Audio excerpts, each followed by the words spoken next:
오늘 주신 하나님 말씀을 함께 우리 봉독하겠습니다. 요한복음 6장 35절에서 40절 말씀입니다.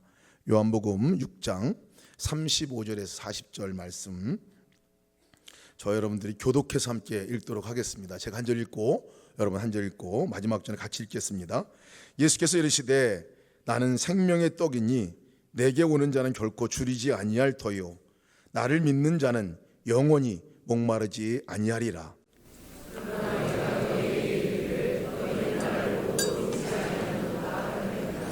아버지께서 내게 주시는 자는 다 내게로 올 것이요 내게 오는 자는 내가 결코 내쫓지 아니하리라.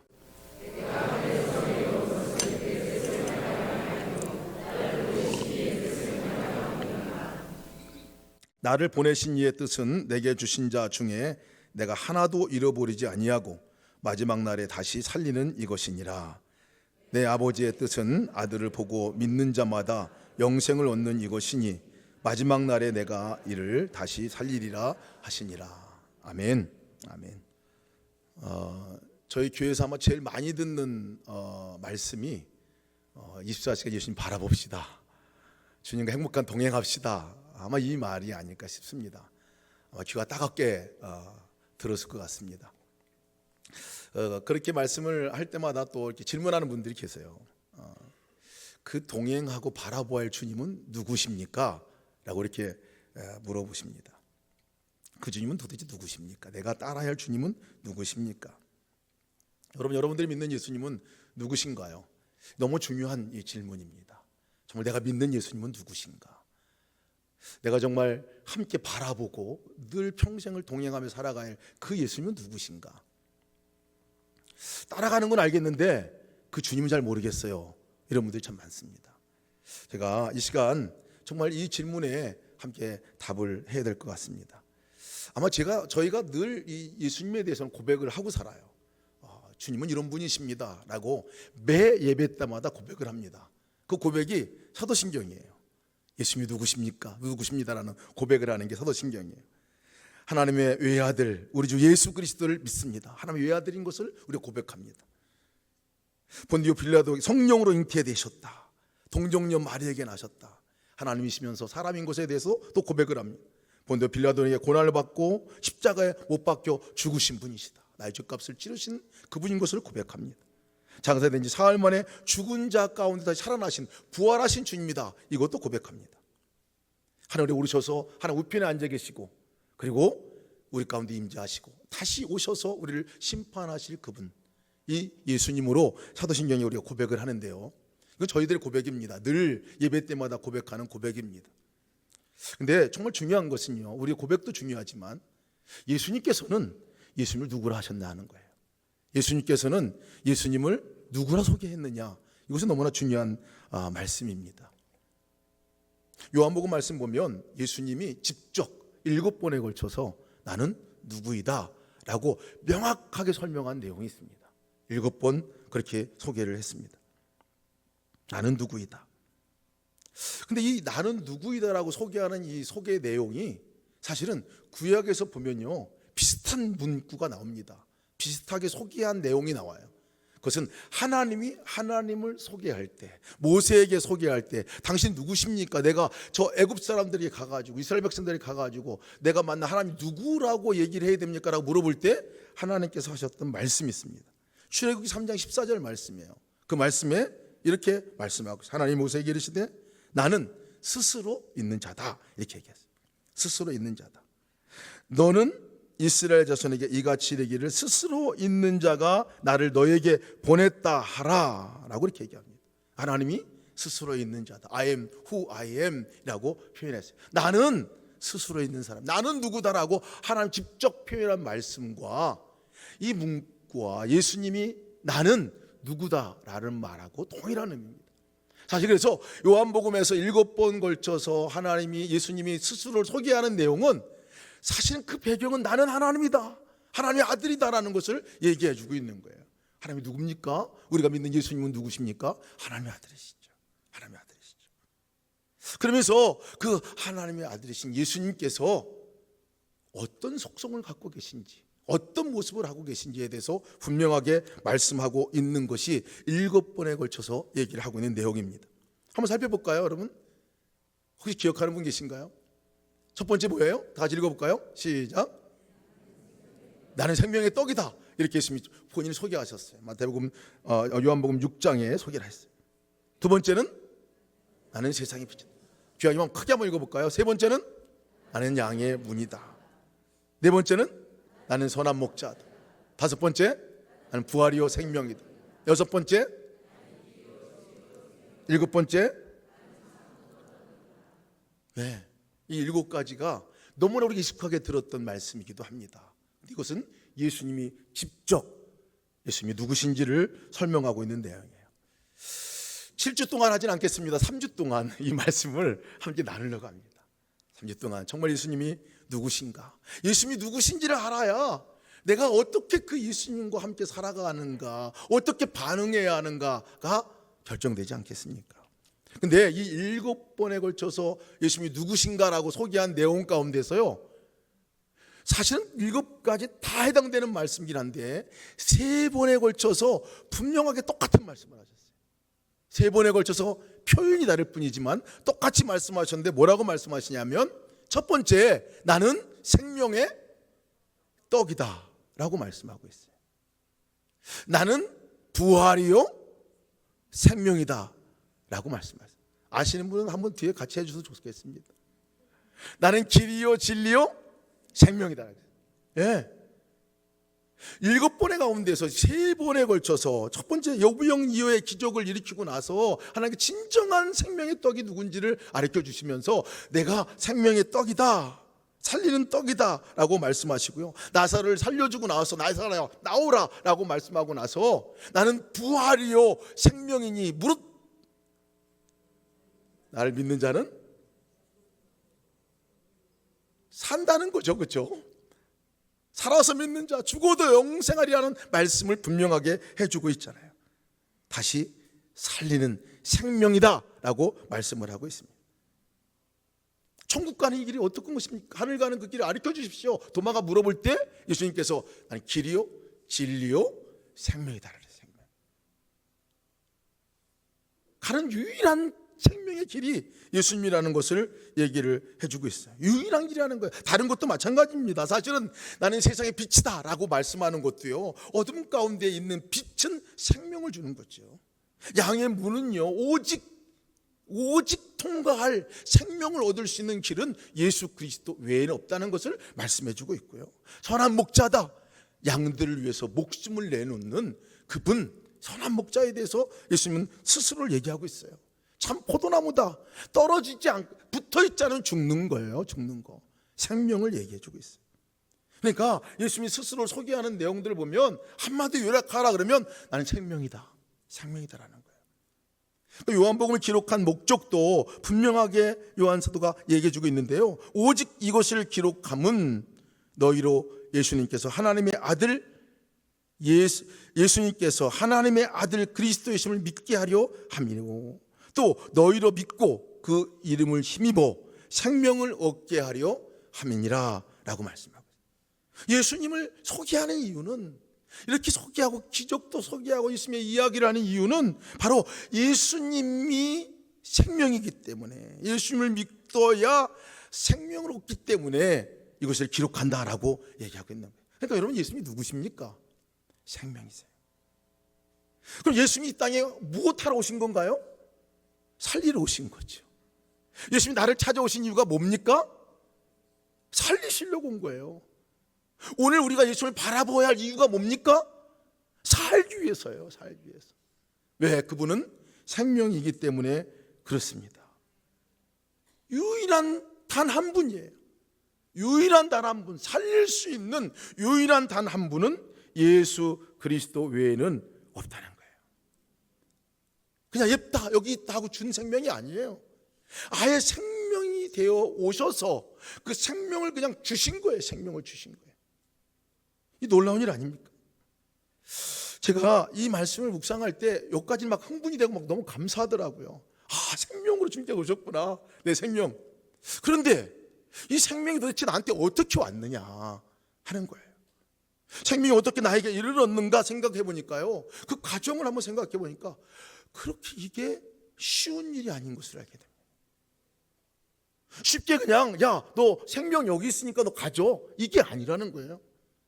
이 하나님 천지를 창조하실 때 우리 인간의 이 흙으로 만든 그 입에 생기를 불어 넣어주시는 그런 단 한 번에 이루어진 일이 아니라는 거예요. 예수님이 나는 생명이야 라고 말하는 이 과정은 그냥 너 여기 있으니까 가져, 이게 아니라 예수님이 그 가운데 거쳐야 할 정말 그 고난과 그 역경과 온 진액을 쏟는 그 과정이 있었다는 것들을 기억나게 하시는 거예요. 왜 예수님이 생명이라고 얘기하셨을까? 왜 생명을 내놓으셔야만 했나? 그것은요, 생명이라는 단어도 있지만 죽음이라는 단어가 있기 때문에 그렇습니다. 죽음이 있기 때문에 그렇습니다. 살려내야 할 존재가 있기 때문에 그런 거 아니에요? 저주받고 멸망당할 죽을 존재를 건져내야 하기 때문에 그런 거예요. 죽을 존재가 없으면 생명을 받고 내놓을 이유도 없는 겁니다.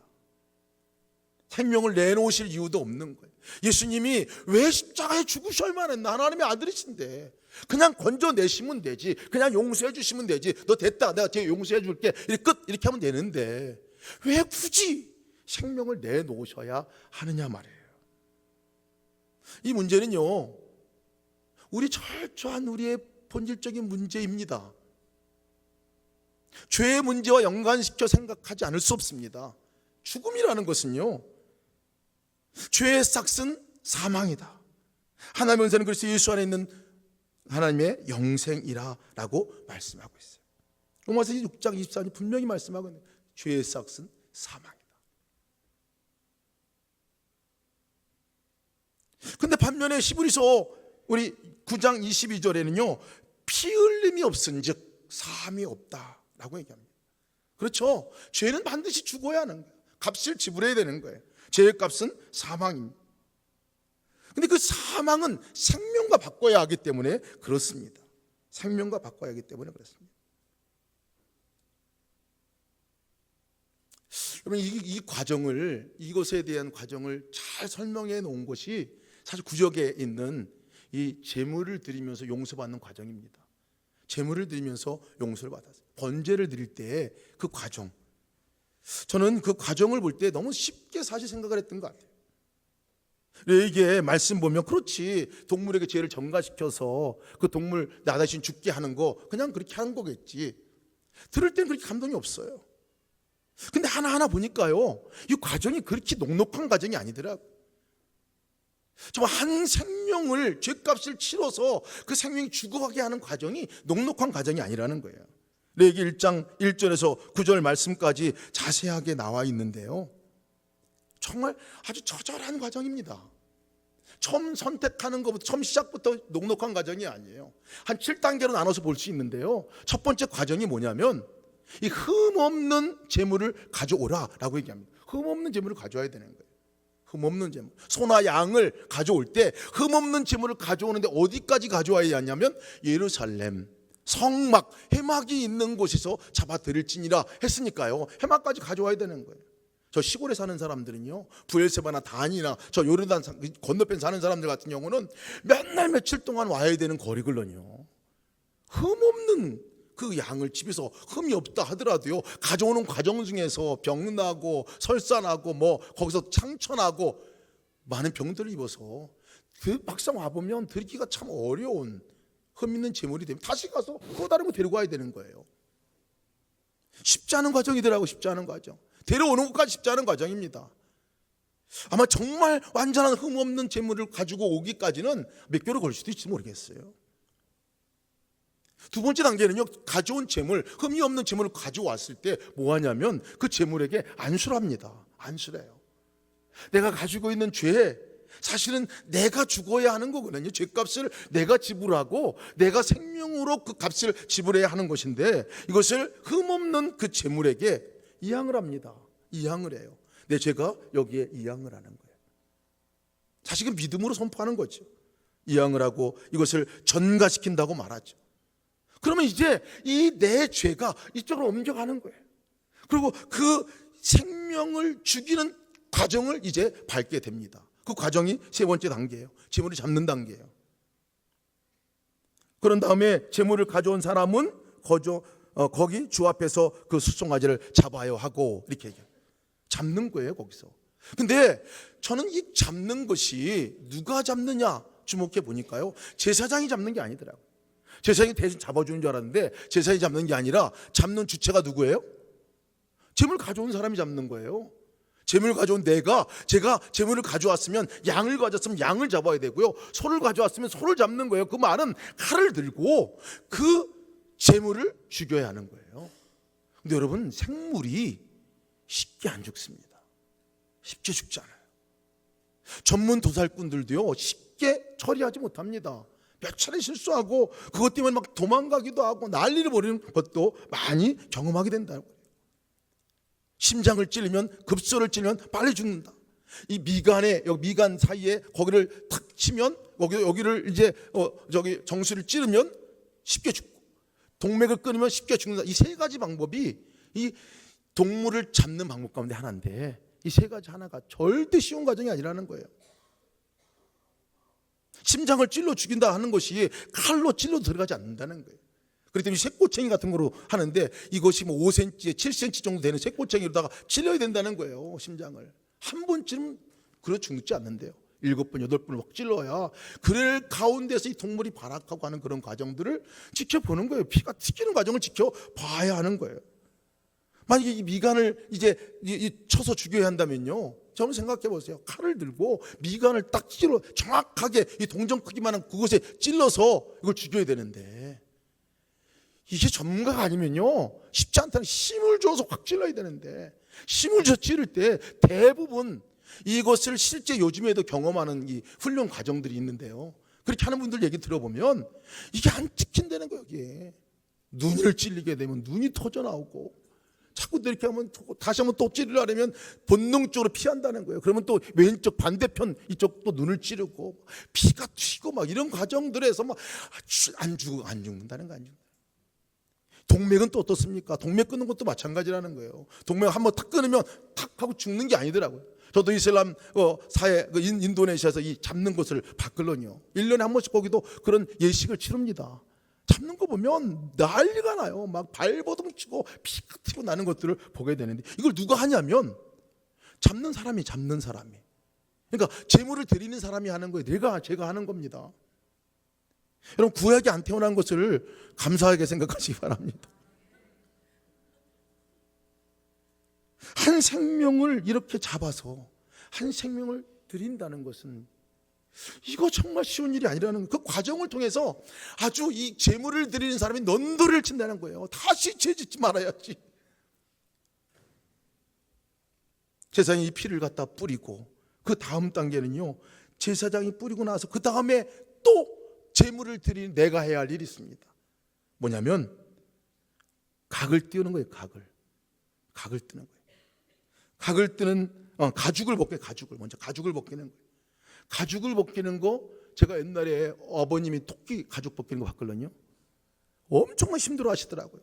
양가죽, 소가죽을 다 벗기는, 내가 벗기는 거, 내가 그거를. 이 과정이 또 그 다음에가 각을 뜬다 그러잖아요. 각을 뜬다는 것은 이 뼈와 살을 다 발라내는 겁니다. 분리를 시키고 뼈를 마디마다 다 잘라내는 것을 말하거든요. 결코 쉬운 과정이 아니에요. 그러면 마지막에는 제사장이 이것을 가져다가 태웁니다. 모든 과정은 누가 하냐면 내가 하는 거예요. 이 죄값이 이 생명값으로 지불한다는 것이 얼마나 저절한 일이고 얼마나 이거 어렵고 힘든 일인 건가를 아주 이 이스라엘 백성들은 그 제물을 드릴 때마다 몸서리치게 느껴진다는 거예요. 생명이라는 게 이런 거구나.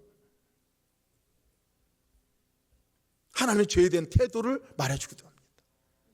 죄에 대한 태도는 완전히 죽이고 각을 뜨고 가죽을 벗기고 완전히 태워버리고 완전히 잘라버리고, 죄가 어느 정도 무서운 건가 하는 것들을 얘기해 주고 있는 것이죠. 그런데 이 과정에서요, 이 염소와 이 양이 다르답니다. 염소를 이 동맥을 자르거나 염소를 죽이려고 할 때는 염소가 난리를 친대요. 난리 버거지 친다는 거예요. 막 몸부림을 치고 그다음에 피가 튀어가지고 막 그냥 좀 하기도 너무 어려운 과정을 겪는다고 그랬는데, 양은 또 다르답니다. 양은 이상하게 그냥 이 제물이 돼가지고 오면 자기의 죽음을 받아들인다는 거예요. 그리고 이 제물을 드리는 사람이 칼을 들고 목을 자르잖아요. 그러면 피가 튀고 막 그렇게 팍 떨면서도 그때 그 제물을 드린 사람 눈을 쳐다본다는 거예요. 그러면서 마치 그냥 그 죽음을 자연스럽게 받아들이고 자기가 그것을 대신 받고 그냥 죽는 모습을 하고 죽는다는 거예요. 이게 양이라는 거예요. 제가 그림을 하나 여러분 보여드리겠습니다. 스페인 출신의 그 수도사의 화가라는 별명을 가지고 계신 분이신데, 프란치스코 데 수르바란이라는 분이신데, 이분이 그린 그림이에요. 아마 여러분들이 몇 번 보신 그림일 수도 있을 것 같습니다. 하나님의 어린 양이라는 작품입니다. 바로 도살당하기 직전의 모습인데, 저 표정을 어떻게 저렇게 그렸을까 싶습니다. 성경은 이 어린 양과 예수님의 얼굴을 같이 대비해서 말씀하고 있습니다. 보라, 세상 죄를 지고 가는 하나님의 어린 양이로다.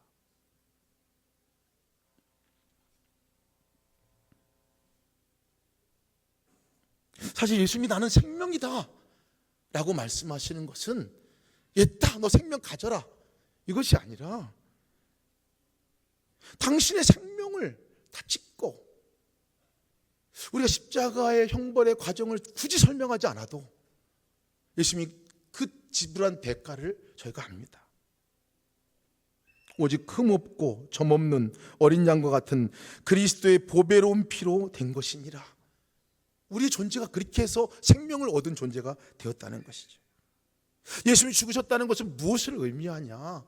그것은 예수님의 생명이라는 것은 무엇을 의미하냐는 거냐면, 내가 지고 있었던 모든 죄를 다 예수님께 뒤집어 씌우고 그 예수님이 대신 생명을 들여서 우리를 살렸다는 것을 말합니다. 생명을 얻었다는 것은 그 말인 거죠. 그러니 우리가 얻은 이 생명이요, 얼마나 존귀한 생명인지 모릅니다. 얼마나 존귀한 생명인지. 어느 종교도 하나님을 우리를 위해서 직접 와서 죽은 존재로 묘사하지 않습니다. 하나님의 사랑은 사실 생명을 내놓는 사랑이죠. 우리를 향한 하나님의 사랑은 생명을 내준 사랑인 거죠. 이 생명 절대로 소홀히 할 수 없습니다. 우리가 어떻게 해서 된 그리스도인인지, 어떻게 얻은 하나님의 자녀의 특권인지 우리 잊지 말아야 돼요. 그래서 예수님의 생명으로 우리가 살아가야 할 이유가 거기에 있습니다. 예수님의 생명으로 살아야 하는 거죠. 왜? 예수님이 생명값으로 우리를 샀기 때문에, 지불했기 때문에. 우리는 사실 그 값어치를 따지면 예수 생명이죠. 예수 생명. 갈라디 2장 20절에 그래서 분명히 말씀한 것은, 내가 그리스도와 함께 십자가에 못 박혀 죽었나니 그런즉 이제는 내가 사는 것 아니요 오직 내 안에 그리스도께서 사신 것이라. 이제 내가 사는 것은 나를 사랑하사 나를 위하여 자기 목숨을, 십자가에서 자기 목숨을 버리신 하나님의 아들을 믿는 믿음 안에 사는 것이라. 예수로 살아야 한다는 것입니다. 예수 생명으로 살아야 한다는 것이에요. 예수님의 옷을 입고 우리가 살아야 한다는 것을 말씀하고 있습니다. 그런데 실제 살아가다 보면요, 현실적으로 살다 보면 그 예수님이 사셨던 그 생명, 하나님의 생명으로 우리가 살고 있느냐 보면 그러지 못할 때가 참 많습니다.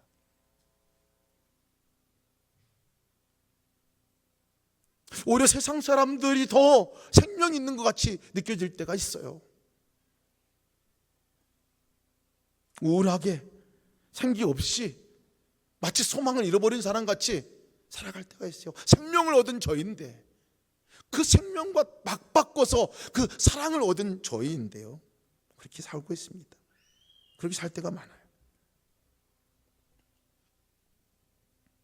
오늘 성경에서 예수님께서 소개하시고 나서 그 이유에 대해서 말씀하고 있어요. 왜 그런가? 그것에 대해서 분명히 말씀하고 있어요. 36절 말씀입니다. 그러나 내가 너희에게 이르기를 너희는 나를 보고도 믿지 아니하는도다 하였다 그랬어요. 믿지 않는다는 거예요. 생명으로 오셨는데 실제 눈으로 보여지고 있는 주님조차도 그들이 믿지 않았다는 거예요. 믿지 않는 것이 사실 생명을 누리지 못하는 거예요. 생명을 어떻게 누리나요? 믿는 거죠. 35절 말씀 보면 함께 같이 읽어보면 좋겠습니다. 35절 말씀 다 같이 함께 읽겠습니다. 시작.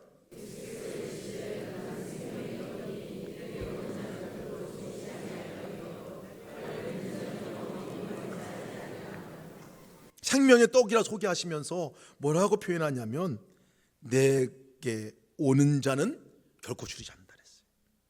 오는 자라는 데서 주목해 볼 필요가 있습니다. 그리고 나를 믿는 자는 영원히 목마르지 아니할 것이다.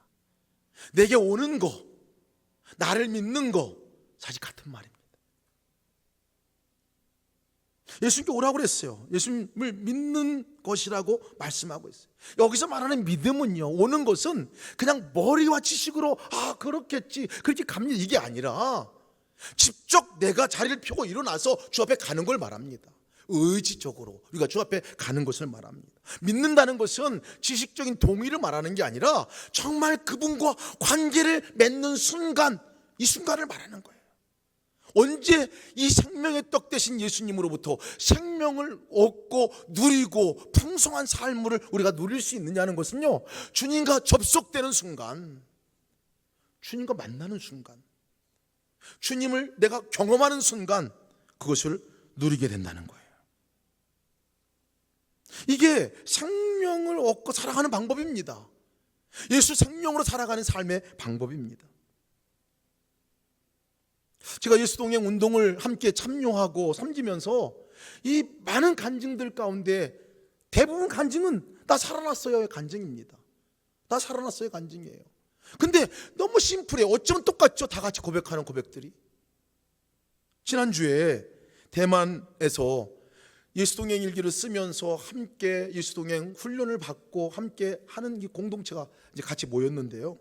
위드 지저스 데이라는 그 시간을 같이 가졌습니다. 140명이 모였어요. 함께 모여서 찬양하고 간증하고 말씀 나누고 얼마나 뜨겁게 기도하든지요. 제가 너무나 큰 감동을 받고 왔어요. 많은 분들이 간증했는데 그분의 한 분 집사님께서 여집사님이 간증을 하셨는데요. 오래전부터 모태신앙인이었던 것 같아요. 오랫동안 신앙생활을 해왔던 분이세요. 근데 본인 스스로 얘기하기를 종교인이었다라고 얘기를 하는 거예요. 그렇게 살았다는 거예요. 그냥 교회 생활을 했지만 예수 생명으로 살지 못했다는 거예요. 교회는 다녔지만 늘 집안에서 내가 화를 내고 교회를 다니고 그랬지만 그냥 마음에 늘 어두운 뿐이고 이렇게 뭔가 터져나오지 못하는 이 기쁨이 터져나오지 않냐고 말과 행동 가운데서 정말 내가 예수님을 찾아보기 어려운 사람이었다 이렇게 고백을 하시더라고요. 근데 본인이 바뀌기 시작한 시점이 어느 때였냐면 예수님을 바라봐야 산다는 것에 대해서, 예수님을 만나야 산다는 것에 대해서 도전받고 그것을 훈련하기 위해서 동행일기를 쓰자 하는 권면을 받고 그렇게 시작하면서부터 본인이 바뀌었다는 거예요. 이상한 것이 그냥 주님이 내가 생각하고 주님께 물어보고 주님이 인식한 것 뿐인데 이 말이 바뀌더라는 거. 내 말이 그 순간에. 그리고 자기 마음 상태도 바뀌더라는 거예요. 그 남편을 대하는 태도도 바뀌고 가족을 대하는 태도도 바뀌어지기 시작했다는 거예요. 내가 왜 이러지? 그러고 보니까 이게 진짜 예수 그리스도를 믿는 거지 하는 깨달음이 왔다는 거예요.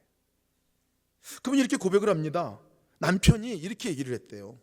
나는 예수님은 보이지 않아서 난 못 믿는다 이렇게 얘기했대요. 남편이, 교회 다니는 남편인데도. 근데 요즘 당신을 보니까 예수님이 이제 살아있는 것 같다 이렇게 얘기를 하더라는 거예요.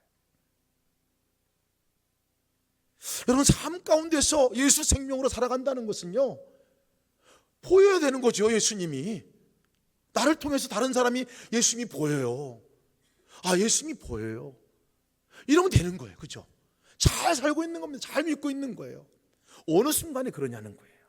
어느 순간에 예수 생명이 내 가운데 누려지냐는 거예요. 바라볼 때죠. 예수는 바라볼 때입니다. 예수님과 인격적인 만남이 있을 때예요. 축도하시는 목사님이 너무나 아주 그냥 밝으신 거예요. 축도하는 목사님이 축도를 하시는데 저는 한마디도 못 알아듣겠더라고. 중국말로 해가지고 막 축도를 하시는데 중국말로 막 하시더라고. 맨 마지막 아멘 이건 안 알아들어가지고 저도 크게 아멘 했는데요. 나중에 이 목사님의 간증을 들었어요. 이 목사님은요, 목회를 하면서도 이분이 목회하다가 우울증이 왔다는 거예요. 그리고 이 공황장애가 와가지고 그 스트레스 때문에, 목회 스트레스 때문에 너무나 힘들게 목회를 하고 그만둘까 생각을 몇 번 했다는 거예요. 그러다 이분도 똑같아요. 아직 레파토리가 똑같아요. 그러다가 주님, 예수님의 사람 제자 훈련을 받게 되고, 그 소개받게 되고, 그리고 다시 동행 일기를 쓰시게 되고, 그러면서 주님과 교제하는 훈련을 시작하게 됐다는 거예요. 그러면서 자기가 어느 순간인지 기억도 안 난다는 거예요. 자기가 언제 우울해졌는지, 언제 공황장애가 있었는지가 지나고 보고 나니까 자기가 그것이 극복되고 없어진 것을 깨닫게 되었다는 거예요. 그렇게 성도들 만나면 피하고 싶고 도망가고 싶고 막 이랬는데, 성도들을 바라볼 때 그냥 주님으로 바라보게 되니까 그렇게 또 만나보고 싶고 대화하고 싶고 바뀌어졌다는 거예요. 그 지역에서 가장 목회를 잘하고 있는 목사님인 것을 나중에 알게 됐어요. 살아나는 겁니다. 언제 살아나느냐? 주님 만날 때 살아나는 거죠. 오늘 성경 말씀대로 말하면 내게 오는 자는 결코 줄이지 않는다 그랬어요. 나를 믿는 자는 영원히 목마르지 않을 것이라고 말했어요. 근데 예수님께서 안타까워하시는 것은 안 믿는다는 거예요. 안 온다는 거예요. 안 바라본다는 거예요. 이게 주님이 안타까워하셨던 내용입니다. 나는 생명의 떡입니다. 그런데 믿지 않아요. 믿지 않아요. 내가 와 있는데도 믿지 않아요. 오늘 우리를 향해서 하나님께 그렇게 말씀하시지 않을까 싶어요. 와 있는데도 어찌 너는 나를 바라보지 않느냐? 와 있는데 너는 어떻게 혼자같이 사느냐? 예수 생명으로 살기를 원하시고 주님이 우리를 통치하고 주님이 한 법대로 이끄시기 원해도 안 바라보면 수가 없어요. 안 바라보면 수가 없어요. 그러면서 29절 말씀 보면 하나님께서 보내신 일을 믿는 것이 하나님의 일이다 라고 얘기했어요. 우리가 하나님 일을 얼마나 열심히 하려고 합니까? 얼마나 주님께 기쁨이 되려고 합니까? 그런데 성경에서 말씀하고 있는, 예수님께 말씀하는 하나님의 일이 뭐냐 도대체? 네가 해야 할 일이 뭐냐? 나를 믿는 거라는 거예요. 나를 믿는 거.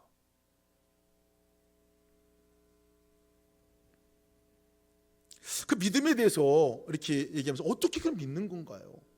근데 예수님께서 생명의 떡이라고 소개하는 이유는 분명하게 이 살리는 떡의 의미도 설명을 하고 원하셨지만, 이 떡은요 먹어야 사는 건 아닙니까? 그죠? 그래서 적극적으로 나 먹어라 이런 말씀으로 들리더라고요.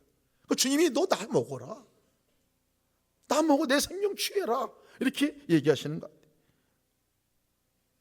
순회성교들 나 좀 먹고 너 살아라 이렇게 하는 구호가 있는데 그 얘기죠 사실은. 생명의 떡 표현한 말씀 보면요, 저게 너무 익숙하잖아요. 하나님의 말씀이 하나님의 떡, 하나님의 생명 떡의 말씀으로 비유를 하잖아요. 보면요, 하나님 예수님을 바라보는 거, 이 어떻게 생명의 떡을 취하는 거 보면 정답이 나와 있어요. 말씀하신 거예요.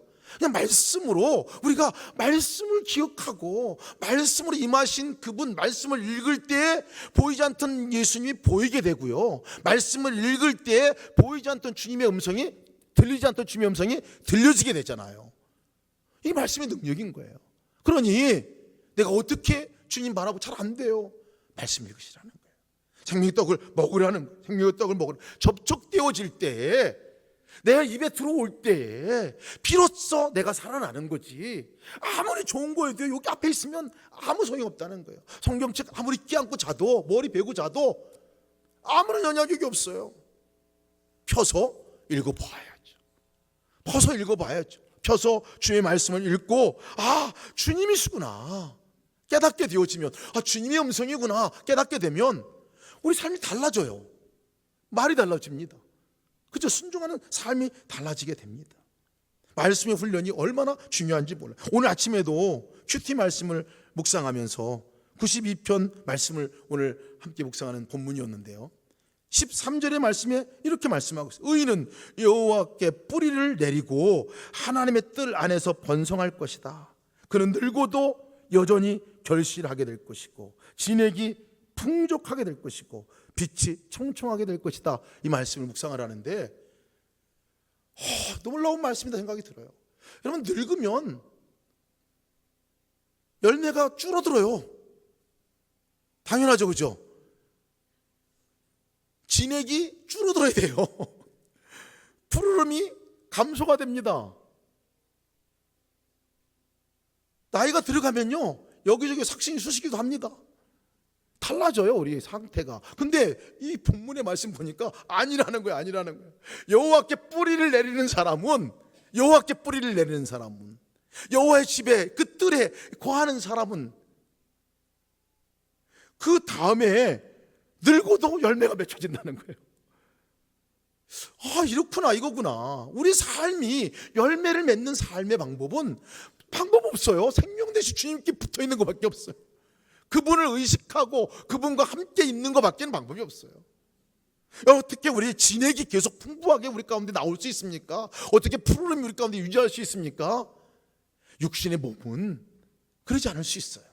그러나 우리 영혼의 상태는 진액이 넘쳐나고 열매가 끊이지 아니하고 빛이 이 푸르게 청청한 이 나뭇잎들을 보는 것 같은 역사가 우리 가운데 임하게 될 것이라는 거예요. 말씀이 그런 능력이 있죠. 말씀이 주님과 연합하게 하는 장치죠. 장치. 놀라운 도구죠. 그래서 우리가 말씀을 묵상하고 나가야 될 이유가 거기에 있습니다. 근데 제가 이 말씀 묵상하다가 또 하나의 말씀 훈련이 생각이 났어요. 말씀을 더 깊이 우리 삶 가운데 이렇게 들어오게 하는 것이, 또 내가 내 안에서 소화가 되고 누려지게 하는 것이 말씀 기도잖아요. 말씀을 붙들고 그걸 또 기도를 하잖아요. 그러면 이게 더 깊게 주님 안에 들어가게 됩니다. 주님과 연합하게 되는데요, 여러분 혹시 포지셔널 프레이어라는 얘기 들어보셨습니까? 포지셔널 프레이어. 제가 요 이름을 한국말로 바꿨는데 뭐라고 바꿨냐면 예수 고백 기도라고 바꿨어요. 예수 고백 기도라고.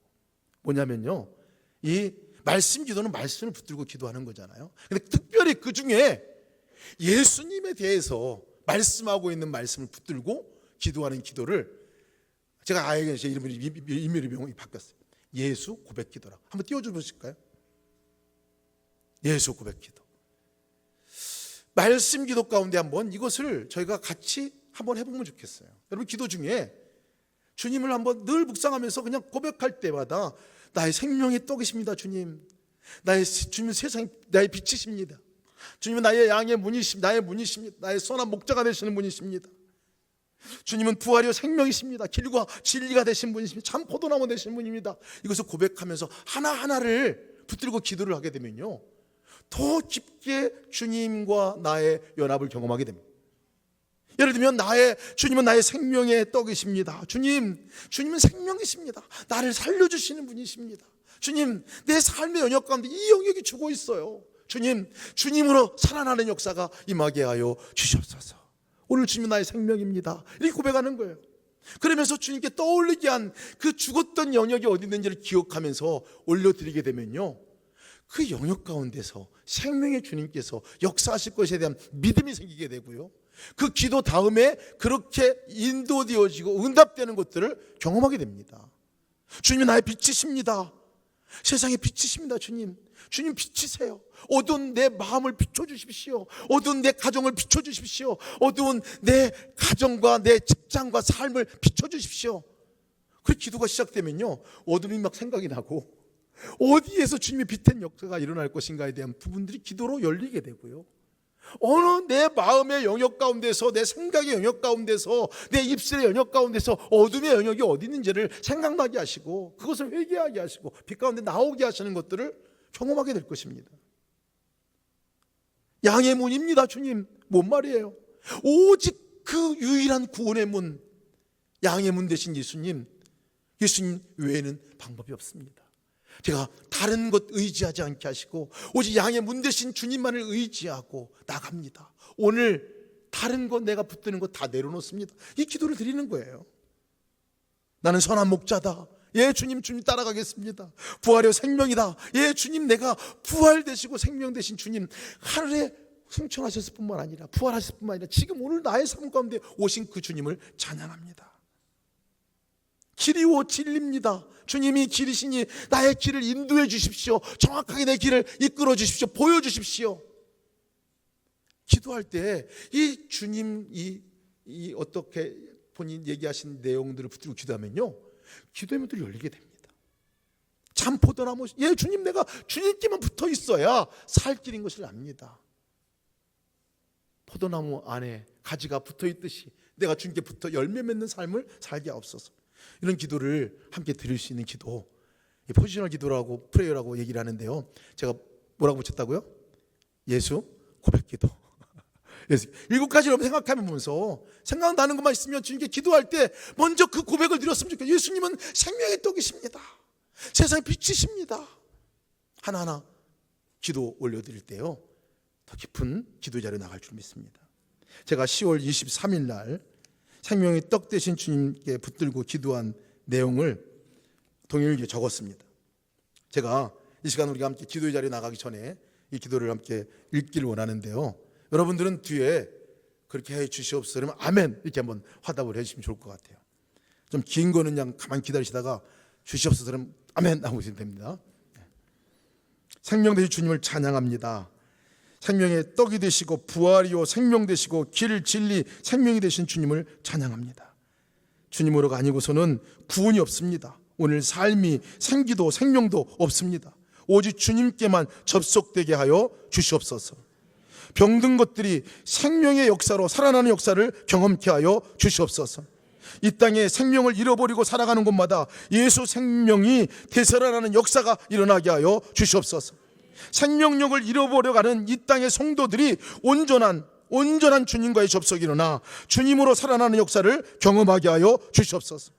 갈라지고 깨어져 생명을 잃어버려가는 아내와 남편, 자녀와 부모, 형제와 자매들이 예수 생명으로 살아나고 회복되게 하여 주시옵소서. 오늘도 소망을 잃어버리고 방황하고 절망해하는 그 자리에서 생명 되신 주님의 생기가 불어넣어지는 역사를 경험케 하여 주시옵소서. 우울증 환자, 조울증, 조현증 환자들을 올려드립니다. 저들을 구원하시고 저들의 삶을 구원하실 이 오직 예수님이십니다. 그분을 만나는 역사가 있게 하여 주시고 마음을 열고 주님 바라보는 눈들을 열어 주시옵소서. 암 환자들을 위해서 기도합니다. 변형세포들이 육신을 죽음으로 몰고 가는 그 암덩어리에 주님의 생기를 불어 넣어줘 생명이 병보다 강한 역사를 일으켜 주시옵소서. 양식을 매일 먹어 살듯이 매일매일이 주님과 동행하는 삶으로 주님의 말씀으로 살아나는 역사를 경험하게 하여 주시옵소서. 종교적인 성경 읽기가 아니라 생명이신 주님을 만나고 말씀 안에서 주님과 교제하는 역사를 경험하게 하여 주시옵소서. 말씀이 순종의 자리까지 이어져 삶이 살아나는 역사가 있게 하여 주시옵소서. 2개 더 남았어요. 생명줄인 기도끈을 놓치지 않게 하시고 기도의 자리가 주님과 온전한 만남이요 대화요 교제의 자리로 변하게 하여 주시옵소서. 친밀한 교제가 더 깊은 주님을 알아가는 자리가 기도의 자리가 되게 하여 주시옵소서. 그토록 이렇게 기도했습니다. 이 땅에 세워진 교회가 생명의 통로로 쓰임바 되게 하여 주시고 열방에 심어놓으신 선교사님들이 예수 생명의 통로로 쓰임바 되게 하소서. 생명의 떡 되신 예수님을 묵상하면서 기도할 때 끊임없이 기도가 나오는 거예요. 끊임없이. 여러분, 주님은 생명으로 오셨습니다. 그냥 오신 게 아니라 목숨을 내놓고 목숨을 바꿔서 그 값으로 우리를 사신 그분이 생명으로 우리를 사랑하시는 줄 믿으시기 바랍니다. 이 시간 우리가 함께 찬양으로 함께 나가면서 기도의 자리에 나갈 텐데요, 오늘 함께 기도하는 것은 정말 말씀을 묵상하고 생각한 그것을 붙들고 생명의 떡 되신 예수님을 외치고 그리고 생명이 살아나는 역사가 나의 삶의 영역 구석구석에서 일어나도록 그렇게 기도하기를 원합니다. 그리고 생명 되신 그 주님으로 살아나는 역사가 우리 가운데 있기를 우리가 함께 기도하기 원합니다. 하나님이 주신 은혜, 생명값 주신 그 주님의 은혜를 감사하면서 찬양으로 우리 기도하기 원합니다.